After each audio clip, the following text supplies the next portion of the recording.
Welcome into the Charter Podcast, brought to you by St. Xavier University, and we have a really special show for you guys here today. Firstly, it's special because, of course, it's my birthday. July 2nd, 19th is my birthday. Secondly, it's special because we got one of my favorite guests here, Gabe Ramirez, the guy that just knows all Chicago sports, but also the Chicago Bears very well. And we're going to have a fun time talking to Gabe about our Bears this year and ask him some pressing questions. And I'm interested to get his thoughts on the Bears this year. I'm ready, man. Clay, first of all, happy birthday, brother. I am honored to be called your friend, and I'm glad I'm able to celebrate it with you a little bit later today, man. It's going to be fun. But yeah, man, I'm ready. It's fun because I haven't talked a lot about the Bears. You know what I mean? I've been trying to take a break emotionally so that way, I can get the season ready to go and back in. So I'm ready to do this, man. I'm ready to have a good chat about it, especially with you, man. All right, perfect, man. So I got a few questions that I'm going to ask you. Some of them are pertaining specifically to the Bears, some of them broadly NFC North, and I just want to get your take on some of this, and then we're just going to have a little open dialogue and throw some ideas back and forth about the Chicago Bears. So firstly, when we're heading into training camp, what do you think the number one storyline is for the Bears? I think, to me, Clay, the biggest storyline has to be how this team unites. It has to be. I mean, you could talk to me about Caleb Williams. You could talk to me about, the receiving room, about Colston Loveland, even about, the head coach. But it's more about continuity with the team as a whole, getting on the same page. You can't take for granted the fact that they have a lot of new pieces. And that's been the case for this Bears team over the last few seasons. But better than anybody else, Clay, if you can get everybody on the same page, you can get yourself a couple of victories, right? And we saw it when Coach 𝗰𝗶𝘶 came in with the Chicago Bears. Remember training camp, Jalen Johnson? Oh, I don't know about this. These acronyms, and they're benching me and all this stuff. It just started wrong, right? And I think that with this regime, what we've seen so far is attention to detail. You heard Tyson Bagent mention it a couple of weeks ago, saying, hey, man, I would want to coach like this. This is the first time I've been in a situation where somebody's coaching me the way that I would coach. And it's cool to hear things like that. And what that sounds like is somebody's having these guys being and holding them accountable for a lot of things. But again, that's the biggest storyline to me. Can these guys get on the same page? Because look, this thing could crumble quickly, right? Ben Johnson, if he's not the guy that everybody thinks he's going to be, then those heads are going to turn. And this is the first time he's the head coach in the NFL. So again, to me, that's a priority for him. What do you think it is? No, I think you're absolutely right. I mean, it depends on how is this team gonna gel as a whole. But for me specifically, if we want to get real specific, I think it's two things. It's how's Caleb going to improve, and how's Ben Johnson going to be as a head coach. We got a little taste. I was there for all the open media days for OTAs and minicamp, and we got to see he's a stern dude. He's a fiery guy. If you're not doing things right, he's going to stop the play. He's going to bring you back to the huddle, and you're going to have to go in and do it again. I love that from Ben Johnson. But what the question out there still is, I think he was the best option for a head coach in the entire NFL, and the Bears got him. But can he win with a different style quarterback? He's one of these guys that's a offensive coordinator that's very intelligent, and he likes when his quarterback's like a point guard who's very on time, timing related, has a bunch of he's just quick. He's an in-pocket guy. Now you got a guy that's not as quick, not as good in the quick game, and maybe the deep ball accuracy isn't as good, but he has a lot more splash plays.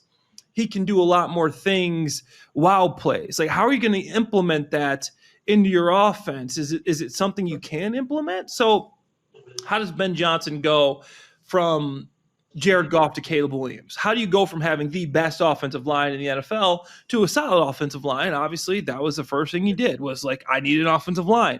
But how do you go from having all these weapons, these two great running backs, to now you got DeAndre Swift and Roschon Johnson?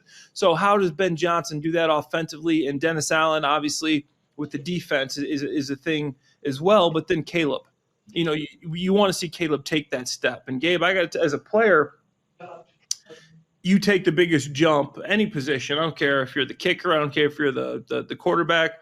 You're from your first year to the second year, because you don't know what you don't know. Like your first year when you started doing radio, the first time you got on radio to the second year you got on radio, I'm sure you were a heck of a lot better. A heck of You a know, lot. you Yeah. you knew what you did. You knew what you didn't know from that first year. You But is started. there, I guess my question to you is like, I mean, obviously we're all expecting a jump from Caleb Williams. So the question that I have is how big of a jump can he take? Right? How much better can he be? Granted, you want him to be better, but what can that actually look like? And this leads into my second question I was going to ask you, and that's there were 6 quarterbacks drafted last year that got some significant playing time, and Spencer Rattler as well, but I'm not even going to put him in this question. Fair.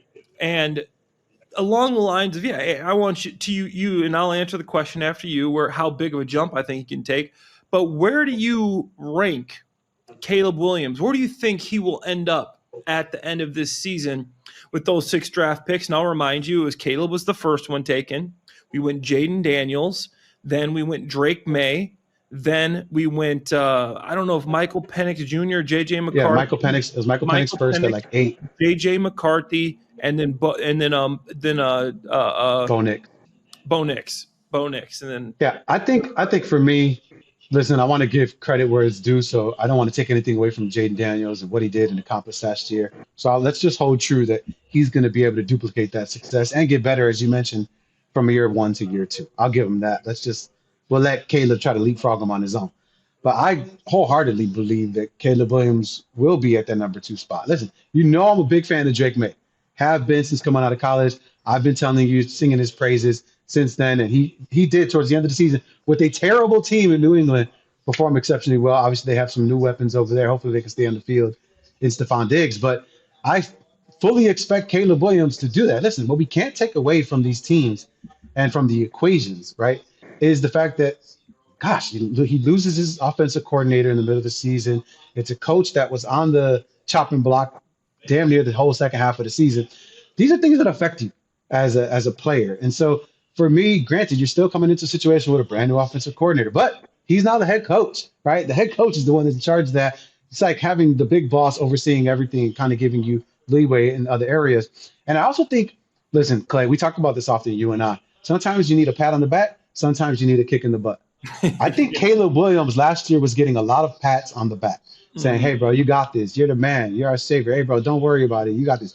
I think this year you're getting a little bit of a kick in the butt, and I think that's what he needs. I think all great players want to be pushed, right? Think about, I'm not comparing these guys. I'm just giving an example. But Tom Brady and Bill Belichick, I can assure you Bill Belichick wasn't patting Tom Brady on the back. He was definitely kicking him in the butt, and it's exactly what Tom Brady needed when you look at his style and who he is.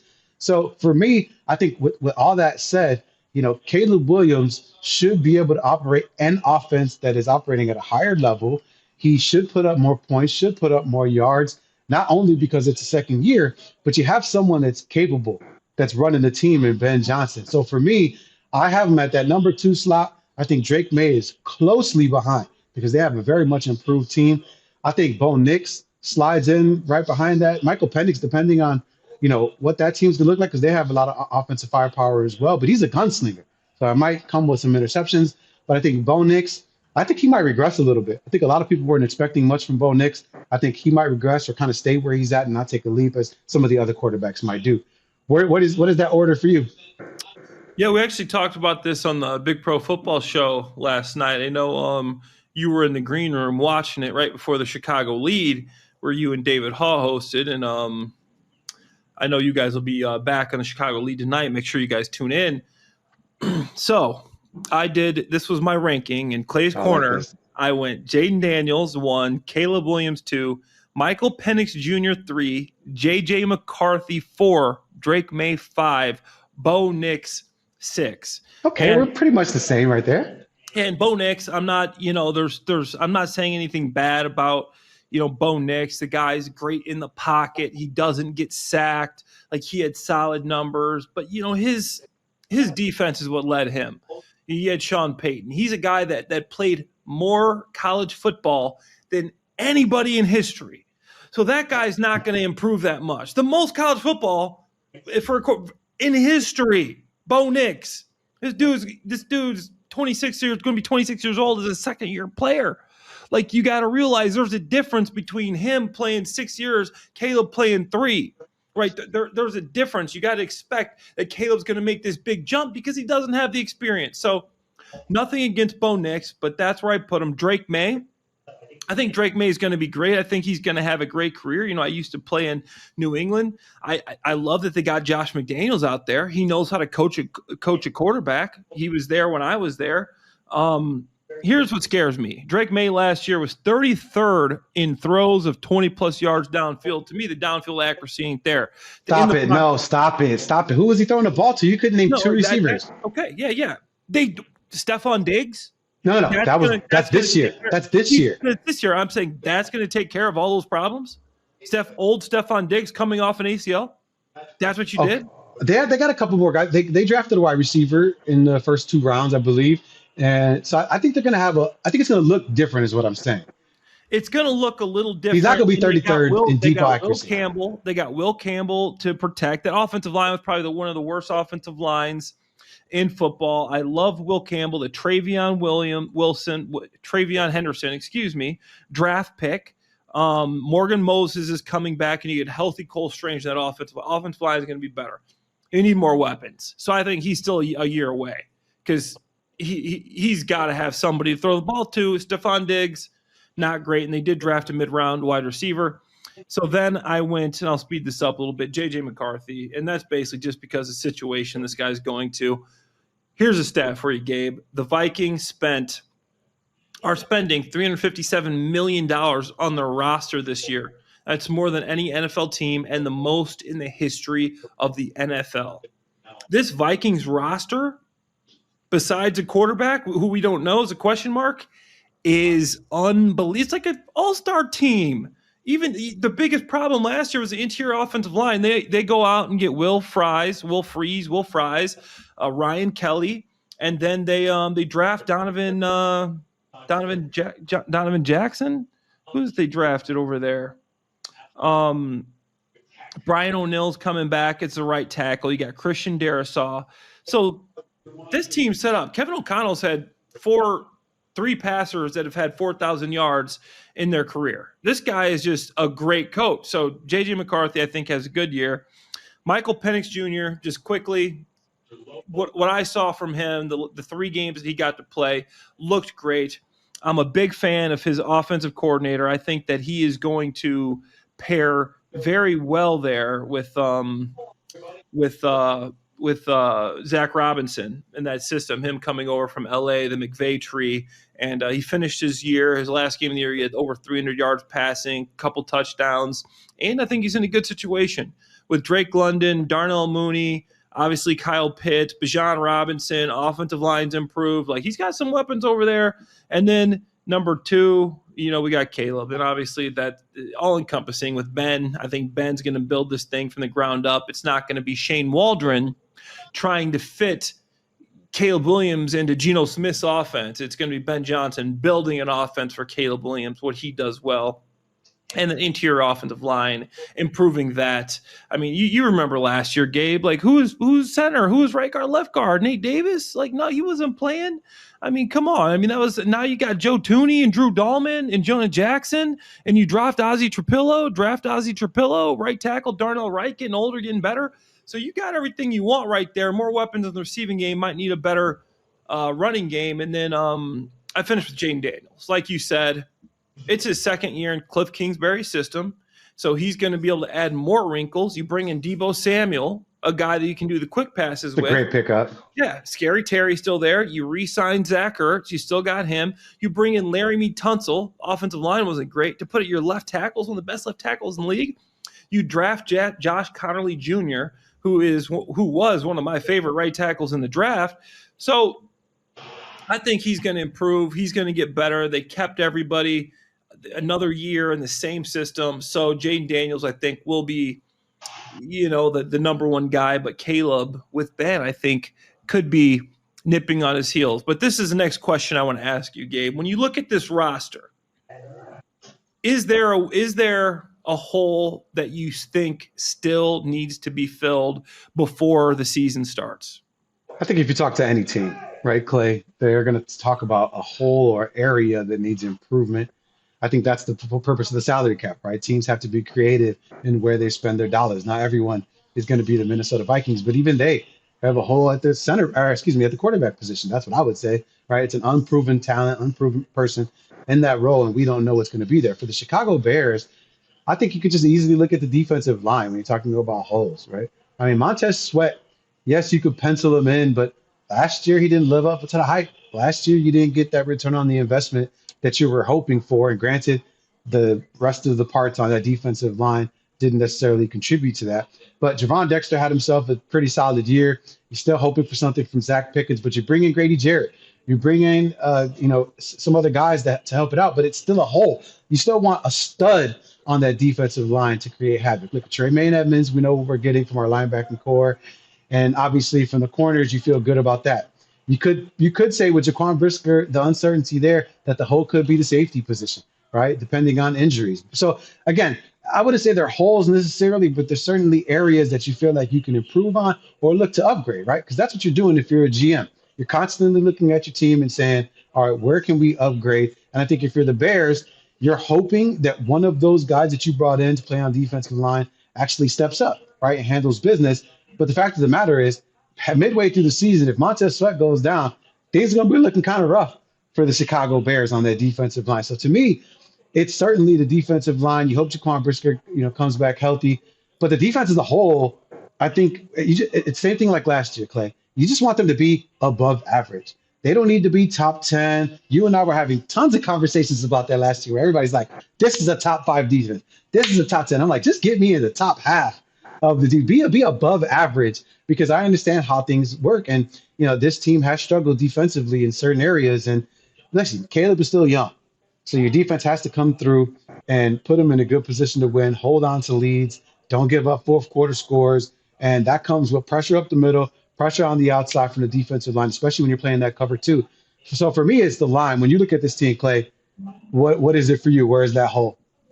No, I agree with you on the defensive line. I think that's it's a big hole. Last year people talk about you paid 𝗁𝗏𝗪 𝗏𝗀.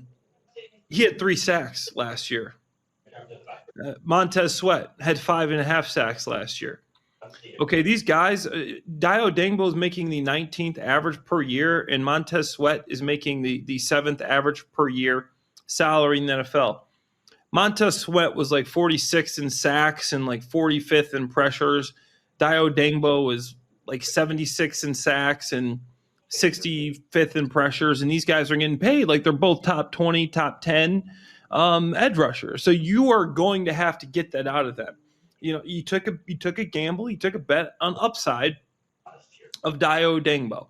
I think he's a guy that's got versatility to move up and down the line, but I don't know if he has that pass rushing dog animal in him that he's gonna, that he's gonna get to the quarterback. He's gonna play the run solid. And Montez Sweat, he had the 1 year where he had the 12 sacks. Other than that, this guy's averaged 7 sacks a year. So what are you getting there, right? And I know they did some things with the interior offensive line. My pick to click, my breakout player this year is probably Javon Dexter. I mean, he looked good on the field out there in OTAs and minicamp. His body, like the guy just changed his body, looks athletic, looks lean, mean, looks a little bit like me, Gabe. You know what I'm saying? He's like really big and strong and athletic. I think he's looking to make an impact for this Bears team more so than anything else. That's what I think it is, Clay. I don't think he's trying to compete with you. No, he's trying to make an impact. And then you got Grady Jarrett that can come in and teach him a lot of things. So I think this is a year he's set up to do some things. My question to you is, there's something you didn't mention that I'm worried about, and that's the running back situation. What happens if DeAndre Swift goes down? What happened if Swift isn't doing what we think he's going to do? There's a lot of bodies out there. There's a lot of bodies out there. Yeah, how comfortable are you about running back? Listen, I, unlike every other media member in Chicago, have confidence in DeAndre Swift. This guy made the Pro Bowl 2 years ago. Now, granted, it was with one of the best offensive lines in the league, but he still made the Pro. Hold on, don't scoff at the Pro Bowl. Sanders made the Pro Bowl behind that offensive line the year before that too. Hey, Saquon Barkley could have broke the all-time NFL rushing record behind that offensive line. Gabe, all I'm saying is he's capable. I'm saying he's capable. 1,000 yards behind that Philadelphia Eagle offensive line, Gabe Ramirez. That's the problem. Everybody's always taking shots at my guy DeAndre Swift, and I think he's a valuable piece. I think he's someone that can throw defenses off. Now, obviously, granted, he's not a between the tackles type of running back. Fine. right? But he can get you some yards. And I think it's about creating, like you said, Ben Johnson, right? He's going to scheme DeAndre Swift open, whether that's in the flat or whether that's off the tackle, creating space for him. And I think that's a key thing. So to me, I'm not worried about DeAndre Swift. I think if you got Caleb Williams, you got a better offensive line, right? Let's not forget, he's playing behind a terrible offensive line. You said it yourself. You didn't know he was playing center. You didn't know he was playing guard. Everybody's getting injured, and now you got some continuity on that offensive line. Thank God you have guys that actually know how to block, guys that can communicate well. That's what you want. There's no Clay Harbor playing tight end trying to block for DeAndre Swift. They got some real guys over there handling business. So to me, I'm not worried about DeAndre Swift like most people. What I am worried about is the secondary back, right? The starting running back is not who I'm worried about. It's number 2. The Bears, unfortunately, got sniped in a couple moments throughout the draft where they wanted to bring in guys like Caleb Johnson, where they wanted to bring on Travion Henderson.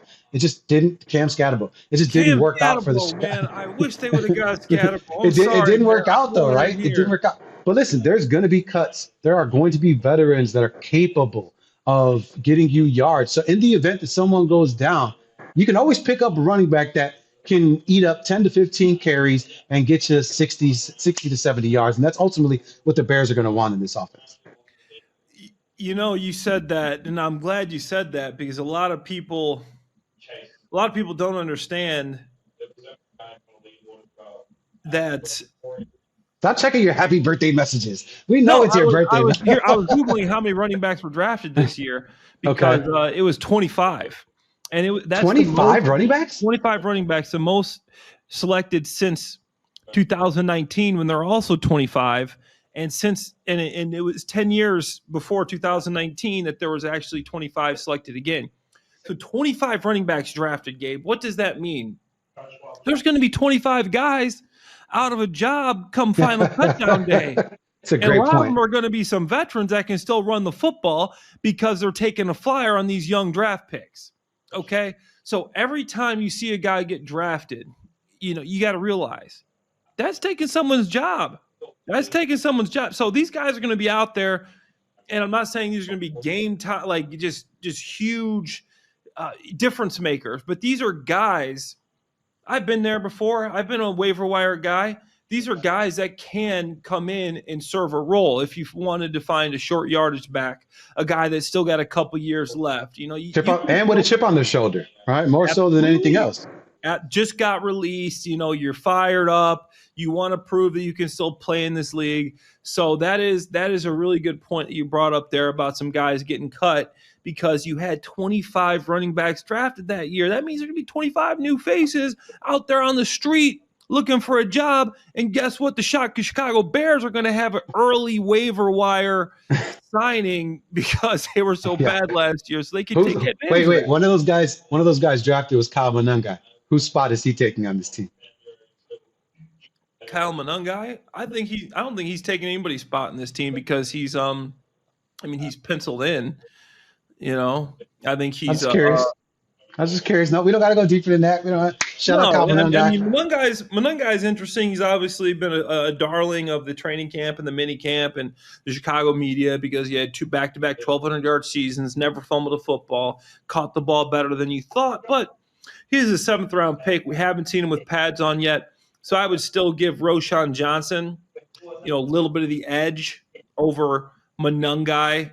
Just because we've seen Roschon actually have a little bit of success. He's had some injury problems and whatnot, but overall, I would give Roschon that edge. And Gabe, before we get you out of here, I got to ask you, what do you see the Bears' record being this year? And obviously, it's July 2nd. Okay, we haven't even started training camp. So at this point, after OTAs, after minicamp, before we even start training camp, the schedules are out. You know who they're playing, AFC North, NFC North, 2 of the toughest divisions. And ESPN Analytics has the Bears with the second hardest strength of schedule in the entire NFL. What do you see their record being? Can they possibly sneak in to the playoffs this season? All right, strength of schedule, bah humbug. That stuff changes in real time. Obviously, you don't know who's going to be on the roster. Teams change. So that I don't give it too much weight right there. I think, Clay, you do know I'm a homer at heart, right? I love my Chicago Bears. So I have to have 2 answers for you. Homer Gabe is 11-5. And I could do that without even looking at the 6, schedule. 11 I could 6, just put or I could 10. just put 11 on the schedule. I could just put 11 up there. That's what the Homer heart says. But I think realistically, I'm looking at 9 wins. I'm looking at 9-8, getting above 500 for the first time in quite some time. And with the potential, with the last 2 or 3 weeks of the season, where if Ben Johnson and Caleb Williams are clicking, if this offense is putting up points, if the defense is healthy, they can find themselves in a situation that they can sneak into a play-in spot or a playoff spot. So to me, it's 9 wins. If I have 9 happy Mondays throughout my winter, then that's good enough for me to get me through a gloomy Chicago, snowy, sleety, season. But if I get to 11 and they start making anything less than that, right? I want to be very clear. That's my floor. If it's 8, if it's 7, I don't want to hear, oh, it was the first time for Ben Johnson and Caleb Williams this and Clay. No. You got who you got. The NFC North especially is there for the taking. So I think you gotta put up some wins, and I think 9 should be the floor.